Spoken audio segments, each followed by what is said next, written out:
Bonjour tout le monde. Merci d'être présent pour cette autre émission du mois de novembre de l'émission Votre député vous parle. Comme vous le savez, on a changé le modèle depuis l'année passée. On aime aller directement en contact avec les gens. L'année passée, c'était avec des étudiants et des étudiantes que l'on a fait ça, du primaire, du secondaire, du cégep. Mais là, aujourd'hui, c'est des gens d'affaires, des jeunes. On est tous très jeunes, je pense. Des hommes et des femmes qui font vivre notre communauté, qui créent de la richesse, qui sont présents sur le territoire, que l'on va rencontrer pour l'émission. Puis, sans plus tarder, avant d'aller directement à leurs questions, je vais essayer de répondre du mieux que je peux, j'inviterai Carl Fournier, qui est le président du groupe Alliance Affaires Action. Je me trompe pas? Exactement. Exactement. Salut, Carl. Bonjour. Salut. Le micro est là. Carl, si tu veux peut-être nous expliquer c'est quoi un peu ce groupe-là, qu'est-ce que vous faites, à quelle fréquence vous vous rencontrez? Le groupe, c'est un déjeuner qu'on vient faire ici au Luxor. C'est un regroupement de gens d'affaires. Chaque siège est exclusif. Alors, on va avoir un photographe, on va avoir un restaurant, ainsi de suite. Et c'est à chaque 2 semaines qu'on se rencontre. C'est vraiment pour faciliter l'entraide entre les entreprises. J'imagine créer le réseautage, entraider, voir qu'est-ce qui peut pas se faire pour améliorer leurs différentes entreprises. Là. Exactement. On a chacun des forces et justement, avec le groupe, on se sert des forces que chacun a pour pouvoir aider à grandir individuellement, mais avec le groupe aussi ensemble. Un gros merci de me recevoir avec vous. Merci à vous. Puis, je suis certain que les gens qui vont nous écouter, je pense, vont beaucoup apprécier l'échange qu'on va avoir. ça me fait plaisir. Merci, Carl. Fait que, sans plus tarder, si vous êtes d'accord, je ne sais pas qui voudrait briser la glace. C'est toujours la partie la plus dure de l'émission. La première personne qui veut poser une question. Vous avez les 2 micros qui sont là. Peut-être juste avant de commencer, dire, quand vous prenez le micro pour la question, juste vous nommer. Peut-être nommer votre entreprise. Tant mieux si on peut la plugger en même temps pour les gens qui nous écoutent. Donc, ça serait intéressant. Qui y va? Allons-y, je vais y aller. Je vais casser la glace. Je connais un peu ça, le micro. Ouais. Quand même. Martin Garneau, propriétaire du restaurant Luxor. Moi, j'aimerais un peu savoir, on parlait de travailleurs tantôt, qu'est-ce que la position du Parti conservateur ou la position d'Alain, qui est probablement la même au niveau de l'immigration via la pénurie de travailleurs qu'on a et qui est très, très flagrante. Oui, tout à fait. La question, merci Martin. La question est extrêmement importante. Puis je dirais que ce qui est délicat dans cet enjeu-là, c'est qu'on dirait que lorsqu'on en parle, on est souvent critiqué quand on pose des questions. Vous le voyez avec ce qui se passe avec la loi qui veut être posée sur les signes religieux. Et là, on mélange ça avec les gens qui franchissent la frontière de façon illégale. Certains vont dire irrégulier. Je ne veux pas rentrer dans ces petits détails-là. Mais on sait très bien qu'économiquement, là, puis je pense dans la restauration, c'est flagrant. Puis je suis certain que si je vous posais la question à chacun, il y a tout un défi de pénurie de main-d'œuvre. Donc, je pense qu'on ne peut pas faire autrement que passer par l'immigration pour nous aider. Le défi, puis c'est là, je pense qu'il faut être honnête aussi, c'est que comme politicien, si on veut favoriser l'immigration, il faut qu'on mette en place les ressources pour mieux intégrer les gens qui arrivent ici. Puis ça, c'est un gros problème, particulièrement au Québec. Pour tout ce qui est de la francisation, apprendre la langue, est-ce qu'on choisit des gens qui vont venir ici déjà en maîtrisant la langue ou est-ce qu'on prend les différentes compétences? Donc, comme gouvernement, je pense, et là, c'est un enjeu qui est provincial, et là, on tente dans notre programme à nous autres, si je fais un lien avec le parti, c'est de faire en sorte de donner plus de pouvoir à cause de la question de la langue et de la culture au Québec. Donc, on est en train d'envisager des propositions pour donner plus de pouvoir à la province. Puis je donne un exemple très simple qu'on vit comme frustration. Exemple, le cégep travaille avec le gouvernement provincial à attirer des étudiants francophones, de la francophonie, pour venir étudier ici dans des emplois où on a besoin de main-d'œuvre dans la région ou dans des programmes où il manque d'étudiants pour maintenir ces programmes-là en place. Et quand on arrive au fédéral pour donner les visas puis leur permettre d'être là, bien, le fédéral, lui, son objectif, c'est de s'assurer que la personne retourne dans son pays après qu'elle ait fait son stage. Alors, même si l'étudiant qu'on veut attirer ici au provincial avec une garantie d'emploi dans une formation donnée, bien, le fédéral, lui, n'a pas le même objectif nécessairement. Fait qu'il y a un problème de cohésion entre les 2 paliers de gouvernement dans leurs objectifs communs qu'ils ont dans l'immigration. Fait que ça, c'est majeur. Puis je vais faire du pouce vite. Il y a d'autres façons, je pense. Dans le dernier gouvernement, une des propositions qui a été faite des conservateurs, c'était de monter l'âge à la retraite de 65 à 67. Parce que les gens disaient, bon, c'était la question des régimes de retraite à ce moment-là. Aujourd'hui, ce qui est plus tendance, qui se travaille présentement en vue de la prochaine élection, c'est de voir plutôt comment on pourrait faire comme incitatif pour maintenir des gens dans le milieu du travail après 65 ans. Les gens ont travaillé toute leur vie, ont payé des taxes, des impôts pour avoir leur retraite. Parfait. Le problème, c'est que s'ils continuent à travailler par la suite, ils sont tellement pénalisés, ils se rendent compte sur leur talon de paie que ça ne vaut plus la peine, fait qu'ils ne vont pas travailler, même s'il y aurait le goût d'avoir un petit sideline, une job à temps partiel pour aider. Fait que là, nous autres, ce qu'on est en train de se dire, on l'a voté à nos 2 congrès provinciaux à Saint-Hyacinthe et à Halifax, c'est plutôt dire, exemple, des chiffres, là, je les lance en l'air, il n'y a rien de déterminé, mais quelqu'un qui est à la retraite, exemple, les 20 premiers 1 000 $ qu'il va gagner, au lieu d'être imposé à telle braquette, on va diminuer sa braquette pour que ça soit un incitatif à retourner sur le marché du travail. Puis dans la restauration, bien, je pense qu'il y a peut-être bien des gens rendus à la retraite qui aimeraient ça peut-être faire un 10 heures. On le voit dans les commerces de détail aussi, des gens qui sont prêts à continuer à faire quelques heures. Il y a une question sociale à travers ça. Fait que je pense que l'immigration, il y a peut-être des gens maintenant, de plus en plus les gens bougent, sont en santé, seraient peut-être prêts à travailler plus longtemps s'il y avait des incitatifs financiers pour ça. Ça, c'est vraiment un changement complet de culture politique qui est en train de s'instaurer dans les partis pour dire, au lieu de monter l'âge à la retraite puis d'obliger les gens, on peut-tu mettre des incitatifs à les faire travailler? Je ne sais pas si ça répond un peu. Yes. Autre question. Proximité. Ou ici, le micro? Qui y va? Bonjour. Noémie Drolet, notaire au bureau de Anne-Marie Saint-Louis. J'aurais une question un peu plus volet personnel. Ouais. En fait, être député, c'est un peu comme être entrepreneur. C'est un travail 24/7. Comment tu fais une bonne conciliation travail et famille? La question est tout à fait pertinente. Puis je dirais souvent, je me dis, je me compare à des entrepreneurs. Tu as fait le lien. C'est pas mon argent que j'investis, mais c'est une mini-business. Hein. J'ai des employés, j'ai un budget qui est alloué. Je suis comme vous, il faut être disponible 24 heures sur 24, 7 jours sur 7, particulièrement aussi maintenant avec les réseaux sociaux qui ont embarqué dans nos vies politiques. Puis je dirais qu'il y a la question publique. Partout, si vous venez vous promener avec moi, puis on s'en va à l'épicerie, on s'en va quelque part. Moi, je peux vous dire que mes enfants ne veulent pas venir à l'épicerie avec moi.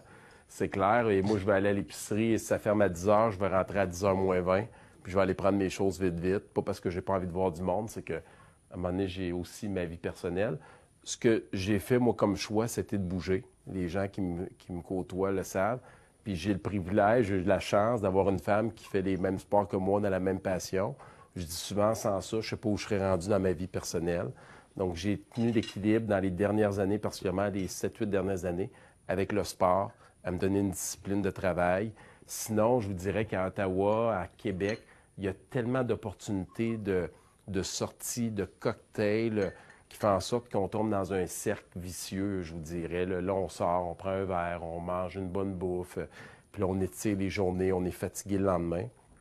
Quand on fait du sport, puis on sait qu'il faut se lever à 5 heures le lendemain matin, bien, ça t'oblige à essayer d'être plus rigoureux dans tes habitudes de vie. Fait que j'ai changé mes habitudes personnelles pour y arriver, puis je tente à toutes les façons de... Ça a l'air cliché, ce que je vais vous dire, là, mais vous l'avez dans vos vies, la qualité au lieu de la quantité. Fait qu'on fait des choix.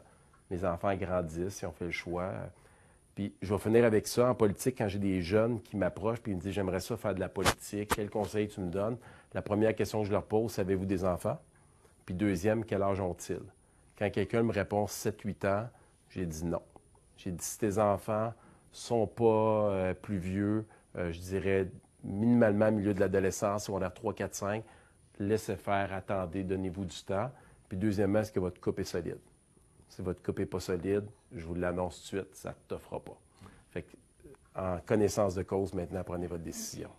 Fait que c'est un peu ça. Je dirais le sport, les saines habitudes de vie, c'est peut-être ce que je me suis donné, puis l'objectif de rester centré sur ma famille. Ça répond? Oui. Oui, bienvenue. Qui se lance sur la prochaine question? Yes.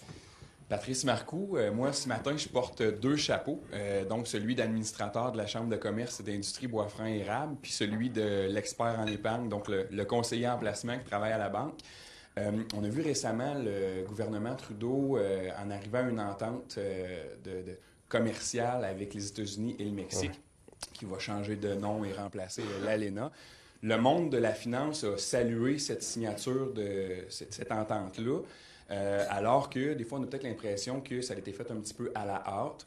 Le monde de la finance est content parce que l'incertitude vient un petit peu de se tasser par rapport à ça. Par contre, c'est quoi la réalité pour les gens du centre du Québec, dans ton comté? Est-ce que c'est vraiment si bon que ça? On voit que le gouvernement se tape dans les mains là, suite à ça. Puis c'est quoi la vision du Parti conservateur puis d'Alain Reyes par rapport à ce traité-là? La question est plus que pertinente et elle ne peut pas être plus d'actualité que ça. Première des choses, le Parti conservateur a toujours été un parti du libre-échange. Pour nous, c'est clair. Il y a une différence, je dirais, particulièrement avec le NPD. Le Parti libéral aussi se vante d'être un parti libre-échange, mais le parti qui a signé le plus d'ententes de libre-échange dans l'histoire du Canada, c'est vraiment le Parti conservateur. Ce qui fait qu'on est même, nous, dans un dilemme. Oui, cette entente-là a été saluée parce qu'elle enlève l'instabilité, mais de l'autre côté, on vit beaucoup de frustration à cause des gains que les Américains ont fait au détriment du Canada. Et où je dirais que politiquement, le gouvernement libéral a fait une grave erreur, ça a été de festoyer à la suite de cette entente-là en ne prenant pas en considération humainement les sacrifices que plusieurs travailleurs font présentement à cause des pas des conventions, mais des concessions qui ont été faites aux Américains.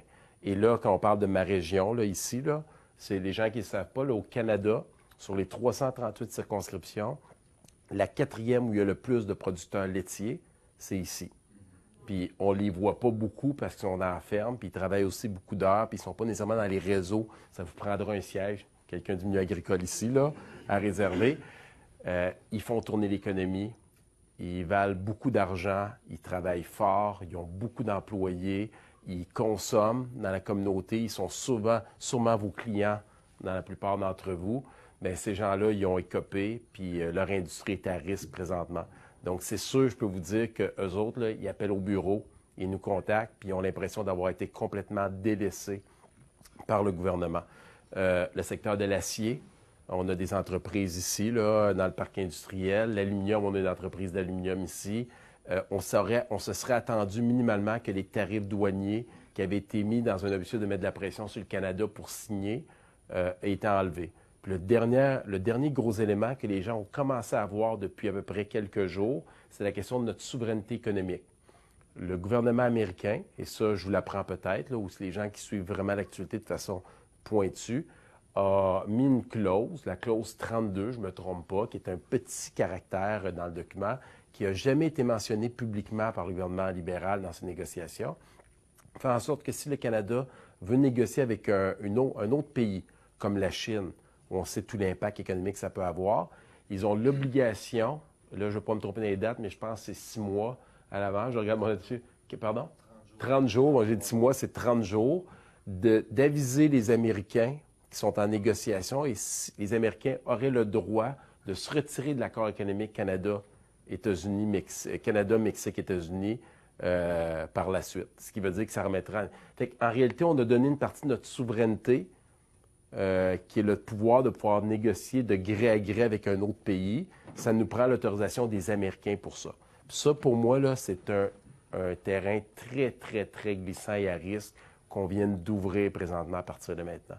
Fait on tourne ça toutes les bords, oui, il n'y a plus d'instabilité. Fait que le milieu économique des finances dit parfait, on peut continuer à travailler avec ces nouvelles normes-là.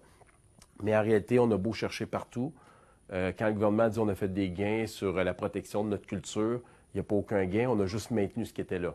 Fait qu'il n'y a aucun gain réel dans l'entente présentement, à part celle sur les négociations quand il y a des conflits, d'avoir un tribunal qui permettrait de légiférer. Je dirais que c'est le seul qui a été gagné. Fait que je pense honnêtement que ce n'est pas nécessairement une bonne entente dans le sens large. C'est bon parce que c'est stable. Fait que là, maintenant, nous, on a une décision comment est-ce qu'on va voter. Je vous dirais qu'il y a des gens qui voudraient qu'on vote contre, des gens qui voudraient qu'on vote pour, dépendamment de comment on se situe par rapport à ça. D'une façon ou d'une autre, elle va passer parce que les libéraux sont majoritaires. Donc, ça va avancer. Donc, ça fait un peu le topo de la situation. Mais pour notre région, cette entente-là, aujourd'hui, n'a rien fait pour aider pour nous autres. Au contraire, elle nuit à notre économie ici, localement, présentement. En tout cas, on est moins bien positionné aujourd'hui qu'on l'était il y a 2 semaines. Pour ça. Ça répond? Pas de questions. Yes? Allô, Pierre-Luc Houle de chez Remax Elite. Je me questionne avec la légalisation du cannabis. On a beaucoup de propriétaires d'immeubles à revenus qui se questionnent par rapport à ce qui va se passer par la suite pour leurs locataires, ces choses-là. Je me demandais votre position face au cannabis, comment vous voyez ça pour justement l'ensemble de la suite là, des choses qui vont arriver. Ça en vient. Ma position, les gens la connaissent ici dans la région. Là, je suis totalement contre la légalisation pour différentes raisons. C'est drôle parce que là, on approche du deadline. Là, quand les gens vont écouter l'émission, ça va être légal. Je pense pas qu'il y ait une bombe qui va exploser. Là. On s'entend, là, la vie va continuer. Il y a déjà beaucoup de gens qui consomment la marijuana. Puis je fais attention parce que j'ai eu la chance de faire aussi des allocutions devant des jeunes, exemple au cégep. Je porte pas de jugement. Là. Moi, j'ai des amis là, que je connais très bien, très proches, qui consomment occasionnellement. Mais moi, c'est le côté de la banalisation, puis je dirais l'intention réelle qui a poussé le gouvernement à légaliser aussi vite. Un, pour moi, c'est pas une priorité dans la liste des priorités pour un gouvernement. Deux, le gouvernement n'a écouté aucun expert avant de légaliser. Vous parlez des propriétaires d'immeubles à logement qui n'ont aucun outil aujourd'hui, là, clairement, pour se protéger, pour légiférer. Les policiers qui nous confirment qu'ils ne seront pas prêts, qu'ils ne seront pas équipés pour pouvoir détecter les conditions avec les facultés affaiblies. Ça a été démontré dans tous les endroits, les États où ça a été légalisé. Le nombre d'accidents dans la première année qui a suivi, mortels, causés par des conditions avec les facultés affaiblies par la consommation de marijuana, ont doublé dans l'État de Washington et triplé dans l'État de Colorado, ou vice-versa. Là. Juste, des fois, je me mélange entre les deux. Donc, ça, les médecins qui ont demandé minimum 21 ans parce que les impacts sont démontrés pour les jeunes en bas de 21 ans. Quand on vieillit, l'impact est moins grand. Puis là, on gratte tout ça, puis on dit pour les municipalités qui disent on n'a pas assez de temps pour mettre en place nos règlements d'urbanisation. Les gens ne voient pas tout ça, mais tout ça, tout le zonage, est-ce qu'on permet qu'il y ait une vente à proximité d'une école? On essaye déjà avec les fast-foods d'essayer d'enlever les restaurants de fast-food à proximité, les boissons énergisantes et compagnie. Et là, on regarde tout ça, puis on cherche qu'est-ce qui fait que le gouvernement est si pressé. Puis quand on gratte un peu, là, puis on regarde tout ça, là, on se rend compte qu'en arrière de toutes les grosses compagnies de fabrication de marijuana médicale, parce que c'est ceux qui étaient déjà en place, ils ont tous des grands donateurs libéraux. Ils sont financés par des paradis fiscaux. Et là, on est rendu, puis là, les gens commencent à gratter, commencent à voir un peu plus clair. Puis ça, je vous dis là, c'est documenté, là. Le plus grand...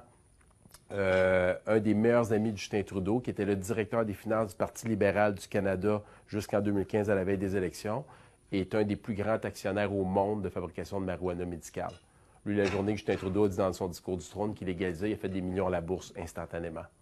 Fait que tous ceux et celles qui vous disent qu'ils investissent et qui partent une petite compagnie là, localement, là, ils vont tous se faire manger par ceux que ça fait des années qu'ils se préparent, qui drôlement, on va légaliser là. Puis eux autres, ça fait des années que leur financement est en place, leurs conseils d'administration sont en place, leurs serres sont déjà montés. Fait que c'est des gros joueurs en ce moment que le Canada est devenu leur levier pour un marché mondial par la suite. Fait que là, qu'est-ce qui se passe? Le crime organisé investit dans les paradis fiscaux. Ces entreprises-là vont chercher l'argent des paradis fiscaux, sans qu'on sache d'où ça vient, fabriquent la marijuana au Canada, puis ils vont faire quoi? Vous pensez que leur surplus vont l'exporter dans tous les marchés où c'est illégal. Fait que le crime va fabriquer de la marijuana. Et là, j'enlève, tu sais, parce qu'on on n'enlèvera pas le crime organisé. Ça n'a pas parti quand vous parlez aux experts au Colorado, Washington, c'est encore là. Ils sont adaptés, ainsi de suite. Fait que moi, ça m'inquiète comme parent, 3 enfants. Et fait que c'est ça. Fait que je suis inquiet par rapport à tout ça. Mais je pense qu'à un moment donné, on va finir par s'habituer. Puis l'autre élément, c'est que je pense que la population n'est pas prête à ça. Nous autres, on le voit à Ottawa, autour du Parlement, parce qu'il y en a qui jouent un peu de la provocation. Je pense que quand on va se promener dans les parcs, puis il y a des personnes là, qui vont voir du monde commencer à se rouler un joint sur le coin de la rue, puis tout ça, ils vont avoir un choc culturel qui va se faire là, à cause de la vitesse à laquelle tout ça se fait. Puis peut-être que le temps va finir par apaiser les choses. On va voir comment les provinces vont gérer. La CAQ a déjà annoncé qu'ils voulaient mettre ça à 21 ans, enlever tous les endroits publics. Nous, on a une position à prendre, mais je pense pas qu'on va pouvoir reculer dans ce dossier-là. Malheureusement. Sûrement qu'on va essayer de restreindre, mais comme on dit souvent l'expression, remettre la pâte dentifrice dans le tube après qu'elle soit sortie, j'y crois pas, là. Le dégât que ça va faire, ça va être encore pire par la suite.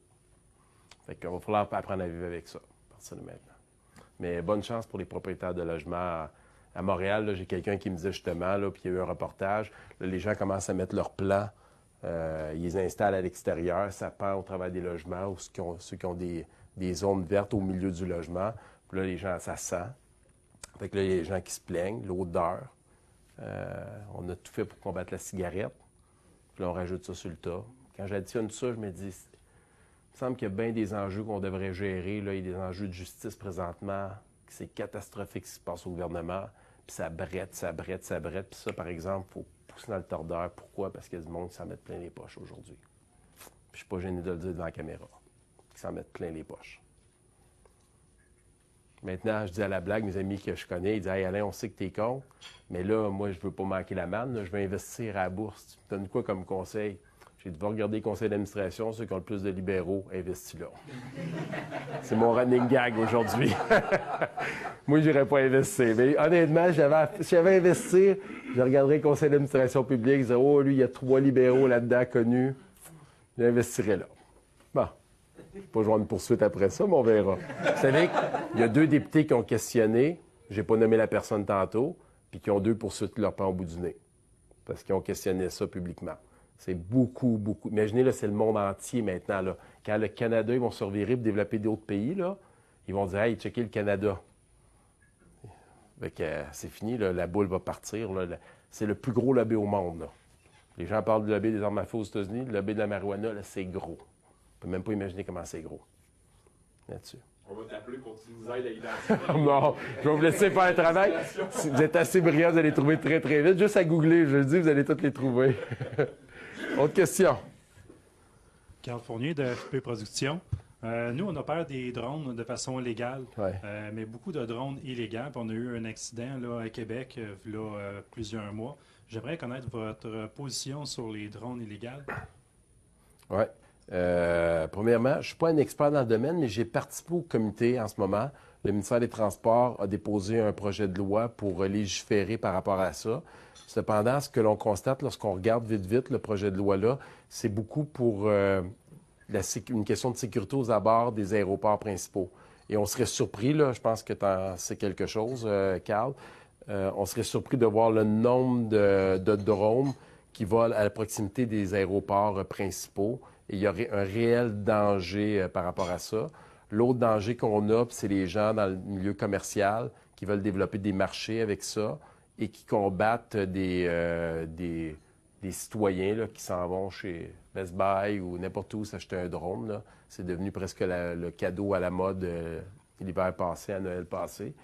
Et là, il y a vraiment un flou, comment on légifère par rapport à quelqu'un professionnel qui suit les règles, qui va faire les formations. Je suis convaincu là, que tu as passé par tout ça, qui veut développer sa business. Naturellement, ça a un coût quand tu veux bêter sur un contrat. Puis là, à côté, tu as quelqu'un qui a acheté un drone, qui a reçu à Noël, puis qui s'en va faire un vidéo amateur, puis là, il va faire un générique par la suite pour montrer que c'est un peu professionnel. Là, il y a comme une compétition déloyale dans le marché qui s'installe.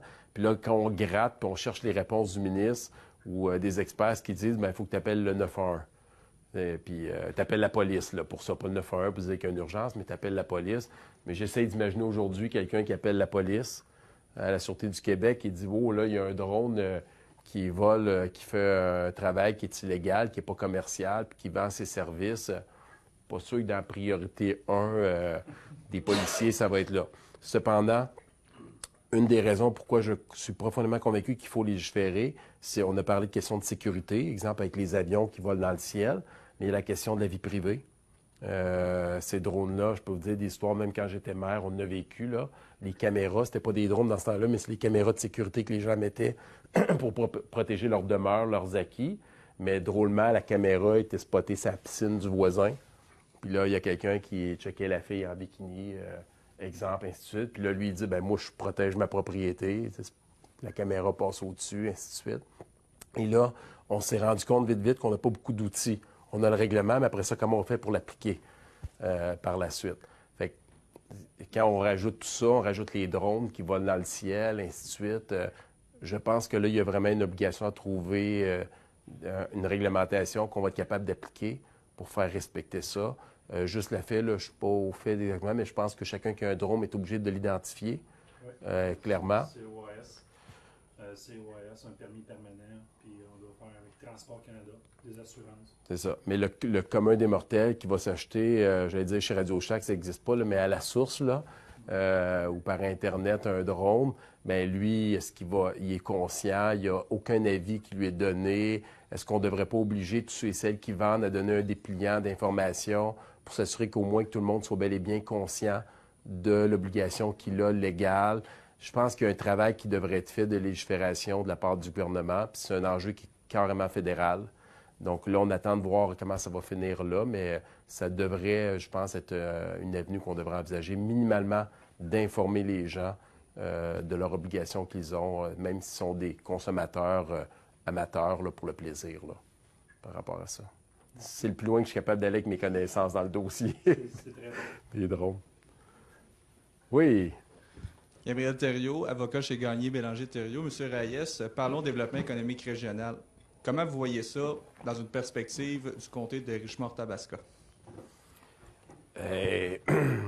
Moi, j'ai un principe. Là, on parle de Richemont-Tabasca, mais je suis au fédéral. Là. Fait que j'aide à ma façon comme député les gens qui me posent des questions, qui viennent à mon bureau, mon équipe. On a tous les contacts au fédéral pour pouvoir soutenir les gens, aller voir les programmes de subventions, d'aide financière qui peuvent être mis, d'accompagnement. Je donne un exemple vite. Quelqu'un qui est venu nous voir, qui développait à l'international, petite PME. Il n'y avait pas les ressources de lobby comme les gros joueurs pour aller développer. Bon, on a réussi à le mettre en contact avec un bureau à Ottawa qui, lui, c'était sa job de soutenir au gouvernement les entrepreneurs. Le gars est descendu d'Ottawa, il est venu le rencontrer dans sa business. Il l'a accompagné pour développer son marché international. Puis c'est drôle parce que je l'ai rencontré la semaine passée, puis il m'a dit « Je m'en vais justement pour signer un gros contrat à l'extérieur ». Donc, je pense qu'il y a un travail one-on-one qu'on est capable de faire pour soutenir de façon plus globale. Moi, je suis profondément convaincu qu'il faut enlever le maximum de barrières aux entrepreneurs.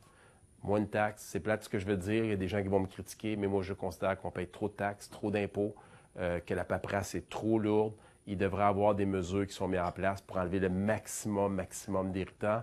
Quelqu'un me dit l'autre fois, si c'est toi qui allais négocier avec Donald Trump, comment est-ce que tu ferais pour aller négocier? Moi, je n'irais pas négocier. J'enlèverais les taxes et les impôts, puis tout le monde viendrait investir chez nous.